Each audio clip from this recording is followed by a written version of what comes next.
Labą dieną, esu Skaidra Vaicekauskienė iš UTMC. Šioje pamokoje jums pristatysiu dirbtinio intelekto įrankį Firefly, Adobe Firefly, su kuriuo galima generuoti paveikslėlius. Dalinuosi savo ekranu.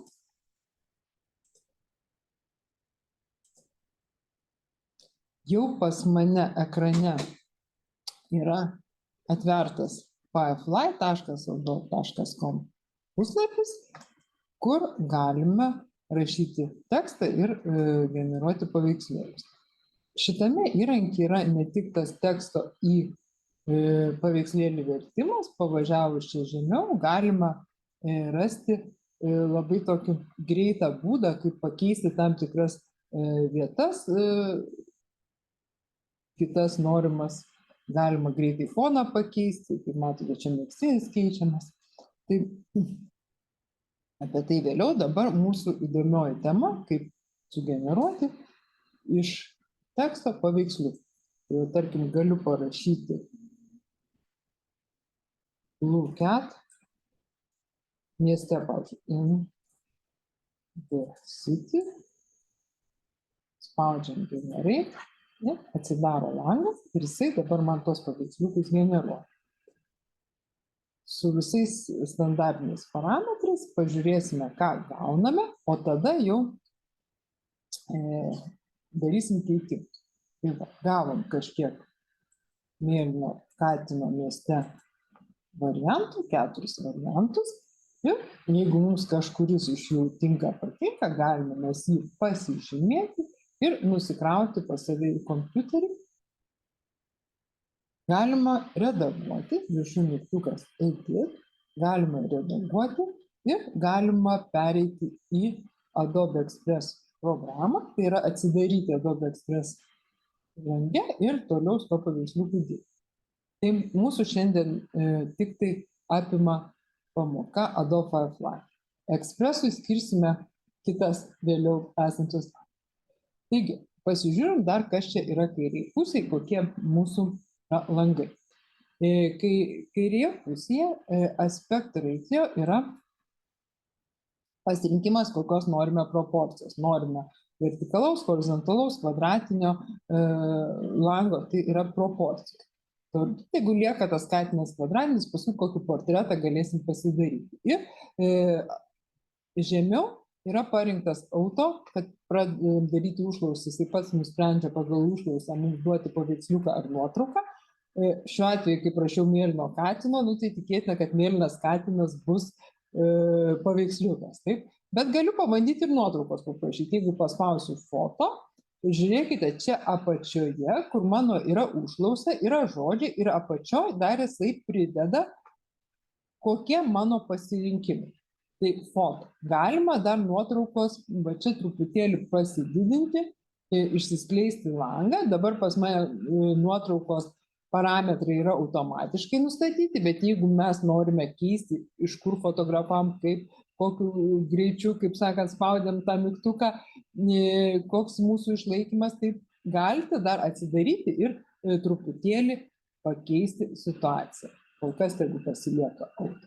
Taip pat mes galime dar pasirinkti, kokios stilistikos norime savo paveiksliukų.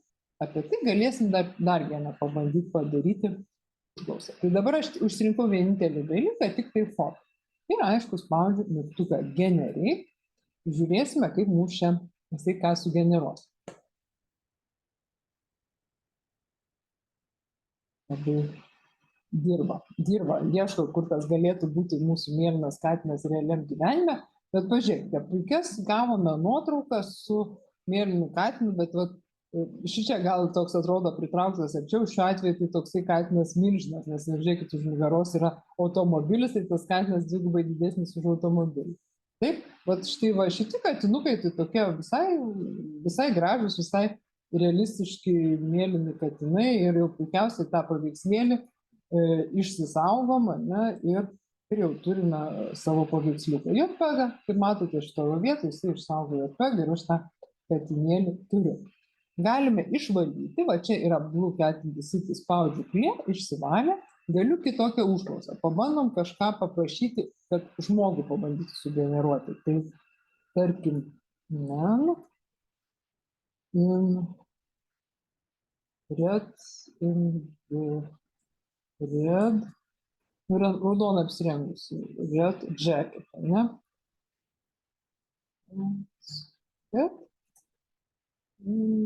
Ką dar? Nu, pabandom tokį. Gal paskui dar pridėsim irgi, kur jisai yra. Jeigu labai prašome mažai, aš pabandžiau parašyti, tarkim, AAA. Jisai nelabai supranta apie ką, bet vis tiek kažkokią nesąmonę sugeneravo iš tos mano užklausos A. Tai pabandykit gal kartais kažkokių linksmų daiktų. Tai va tas vyriškis, nu, rankos tai tokios šitom paveiksliukė nieko, va čia tai labai jau blogai. Čia nupjovus gal neblogai, o čia visai gera nuotrauka išėjo. Galima pridėti ten in big city, ne big, arba kokį nors town. In city geriau, in city.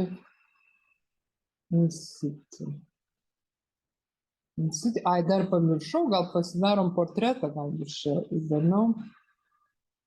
Bet portretų formatą portretinę, ne kvadratinę, o tokį vertikalų. Žmogus, kaip ten bebūtų, vis tik tai vertikalus vis tik tai toks, nu, gražesnis. Kaip ten bebūtų, žmogus yra vertikali būtybė, tai ir nuotraukos su žmonėm, nesvarbu, kad jisai ne visų ūgių, irgi yra geresnė. Tai va dabar pasižiūrim, kaip čia mums atrodys jisai va. Tai va šitas į kišenę susikišęs jau truputėlį, jau realistiškesni vaizdai, lyginant su prieš tai buvusiais, nes tų rankų nesimato, jau kaip ir panašu. Ir kaip sakiau, galim pasižiūrėti, dar ką mes ten galime pasirinkti. Galime žemiau, yra styles, galime pasirinkti stilistiką, kokios mes tos stilistikos norim, tai galime pasirinkti kažkokius efektus, galime spalvų tonus. Tai čia jau pagal mūsų, kaip sakyti, norus pasirenkam. Yra pasirinkimas populiar, kurie dažniausiai naudojame, galime efektus judėjimo, ar tam tikros temos, ar techniniai, arba paspausti mygtuką all, tai turėsim visus variantus ir išsirinksim mums norimą ir tinkamą kažkokį variantą. Galime tiesiog išsimti spalvų toną, šiltus tonus, auksinius tonus, tokius prislopintus. Galime pasimti tokius prislopintus tonus. O čia pasirinkau. Galime išsirinkti apšvietimą, ne, iš kurios pusės norime, koks jisai mažesnis, didesnis, ir ten surrealistinis kažkoks apšvietimas. Ir galime išsirinkti pačiam viršui toks truputėlį štrichinis variantas. Koks nors pagal. Aišku, pridėjau visokių keistų dalykų ir viskas, važiuokit, čia apačioje jisai rodo, kas pas mane parinkta ir galvosim, kas čia pas mane išeis. Labai, kaip sakyti, greitas, paprastas pasirinkimas, nereikia rašyti ranka mūsų norų, bet jau galime galvoti ir žiūrėti. Aišku, jau tokių per daug prisirinkau, jau tokie piešinukai išėjo, tai tai style reference padedam, pametam. Beje, labai gerai, kad galime įsikelti dar savo nuotrauką. Jeigu mes turim tokią nuotrauką, prie kurios norim pritaikyti tą vaizdą, tai galime įkelti savo nuotrauką ir pasakyti, nu, man reikia atsižvelgiant į tą nuotrauką padaryti. Ne? Kiekvienas iki vis kitokius variantus gauna. Taip. Nuotrauka. Va čia upload image. Ir aš pasirinksiu pagal ką noriu, pagal kokį nors.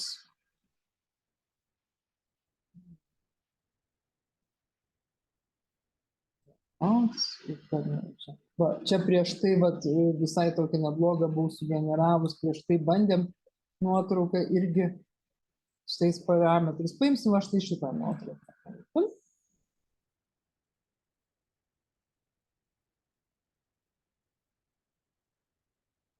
Įsikėlėm nuotrauką ir aš noriu, kad pagal šitą nuotrauką būtų. Pabandom. Jeigu pritaiko vaizdą.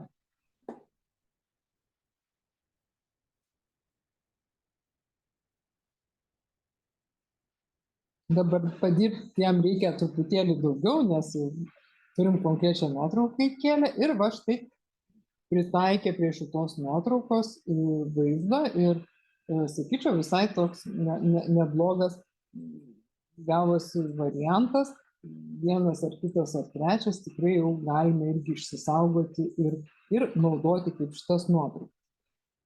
Išsisaugom ir mūsų, jeigu pasižiūrėsim, ten, kur mano visos tos download nuotraukos yra, štai aš turiu ir tas katinukas išsisaugkeltas bet dabar ir vakar bandėm irgi tą patį vyriškį su raudonu švarku ir pasiėmėm tas tonuotas spalvas, visai tokios geros, gražios nuotraukos išėjo. Tai tiek šiandien būtų trumpai apie Adobe Firefly įrankį skirtą generuoti nuotraukom. Tikiuosi, kad šitas įrankis jums padės ir pagreitins bet kokį darbą.